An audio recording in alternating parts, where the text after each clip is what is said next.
Painel, com o professor Marco Aurélio. E como adiantado no último bloco, a gente começa esse bloco agora do Manhã Cidade, desta quinta-feira, feriado da data magna, com política, com Marco Aurélio Freire. E o primeiro assunto que a gente vai tratar com o professor, gente, é sobre Alckmin, né? Ele vai se encontrar aí com o secretário de Comércio dos Estados Unidos para dialogar sobre o tarifaço de Trump. Trump ontem que fez saudação a 58 países e ignorou o Brasil, né?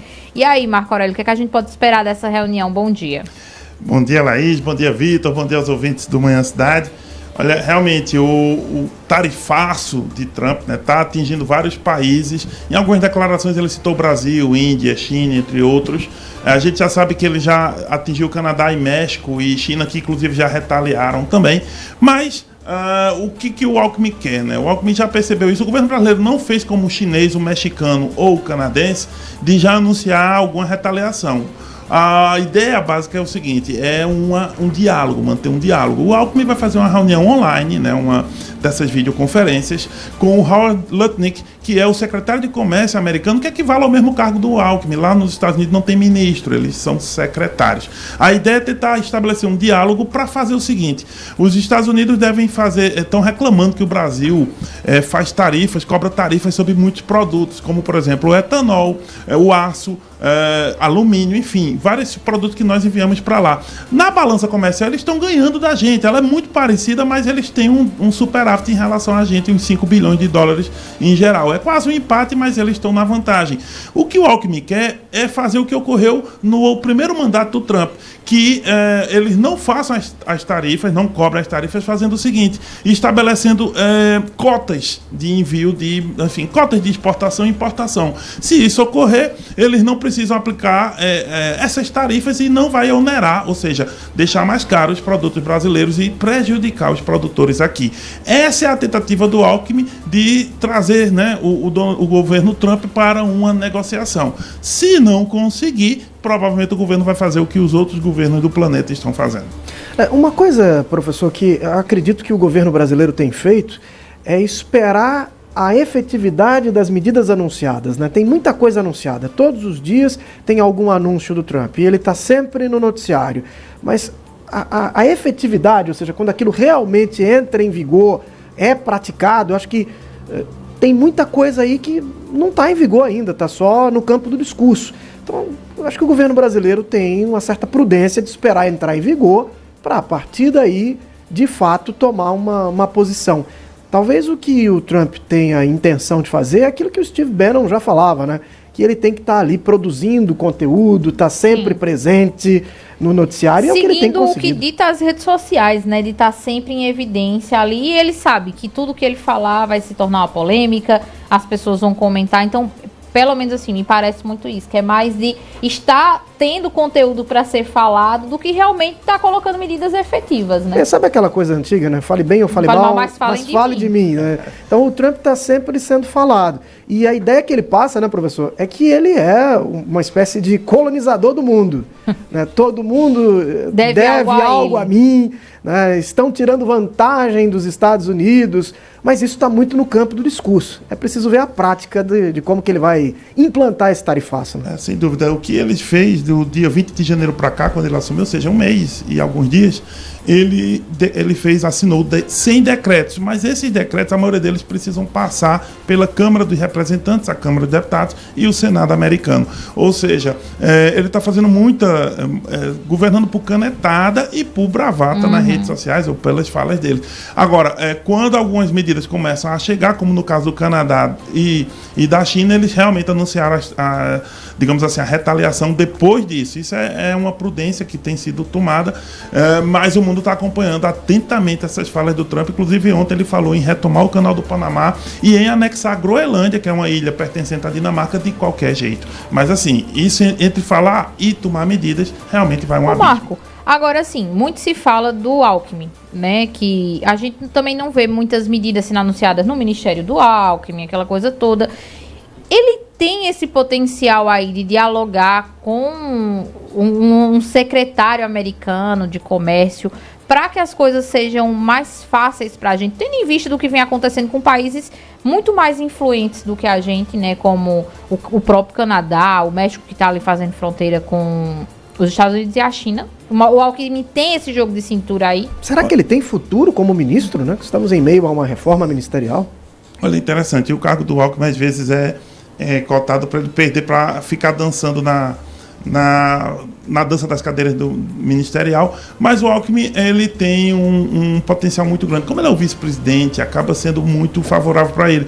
Talvez o problema aqui, eu inverteria. O Howard Lutnick, é o secretário de Comércio americano, é que não tem tanto poder em relação a influenciar o Trump. Essa é uma questão importante, porque muitas das medidas que o Trump toma é diretamente pensada a partir de um núcleo mais próximo dele, o Musk, por exemplo, e o próprio Trump. E o próprio fonte Vozes da Minha Cabeça. E o J.D. Vance, que é o vice-presidente. Esse é um núcleo muito duro ali. É claro que os secretários também devem ser influenciar o presidente, mas aqui nesse caso do governo americano, Trump, Musk e o J.D. Vance é o trio de ferro, digamos, deles lá, pelo que a gente vê nas notícias. No caso do Brasil, o Alckmin, ele tem, inclusive por ele não ser, ele ter sido muito mais de centro-direita a vida toda, ele tem influência e talvez seja o melhor emissário do Brasil para conseguir falar com os americanos nesse momento, já que o Brasil, em relação Trump e Lula, não vão se falar provavelmente nunca.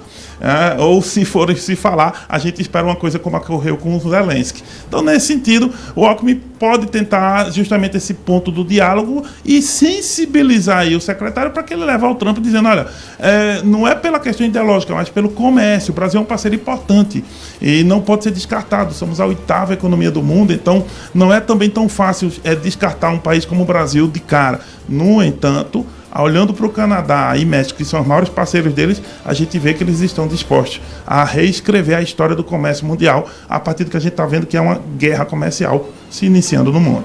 Professor, vamos falar aqui sobre o nosso contexto nacional, e eu conversava aqui com a Laís há pouco tempo sobre a movimentação do PP com Ciro Nogueira, que é bolsonarista, foi ministro do Bolsonaro, na tentativa de atrair o Centrão para fora do governo Lula. Enquanto o governo demora nessa reforma ministerial, o Ciro Nogueira tenta atrair União Brasil, republicanos, o próprio PP, né, que tem o Fufuca como ministro do esporte, para ver se todo mundo desembarca, né, do governo. E o argumento do Ciro Nogueira é que o governo Lula faz uma inclinação à esquerda com a Gleisi Hoffmann, e o que se comenta é que o deputado, foi candidato à prefeitura de São Paulo, o Boulos, poderia também virar ministro. Ainda não tem nenhuma confirmação, Planalto, ninguém fala sobre isso, mas o Ciro Nogueira conversa a 4 ventos lá em Brasília de que isso vai acontecer. E aí União Brasil... O Desunião Brasil, né? Que cada um quer dizer uma coisa ali. Porque de um lado tem o Ronaldo Caiado, que é governador de Goiás, e diz que vai montar uma chapa presidencial com ele e Gustavo Lima. E de outro lado tem o Celso Sabino, que é ministro do Turismo, e diz, não, vamos continuar no governo Lula. Quem vai vencer essa queda de braço no União Brasil, professor? Olha, boa pergunta. Começando pelo PP, Vitor, o Ciro Nogueira ele foi um grande aliado de Bolsonaro. Aliás, ele era um apoiador de Lula antes, lá em 2006, 2010, enfim.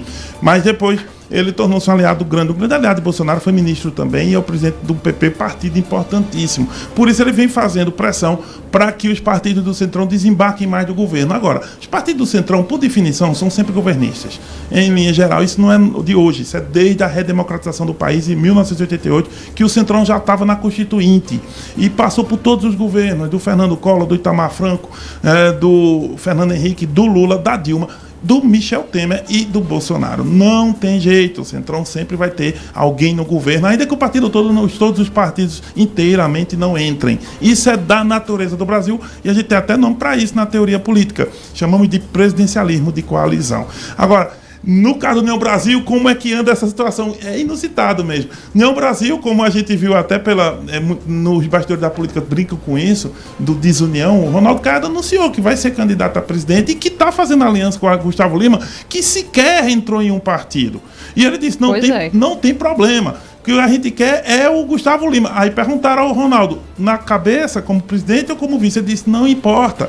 Não é pra gente discutir agora. Eu quero o Gustavo Lima comigo, a gente vai fazer um projeto pro Brasil.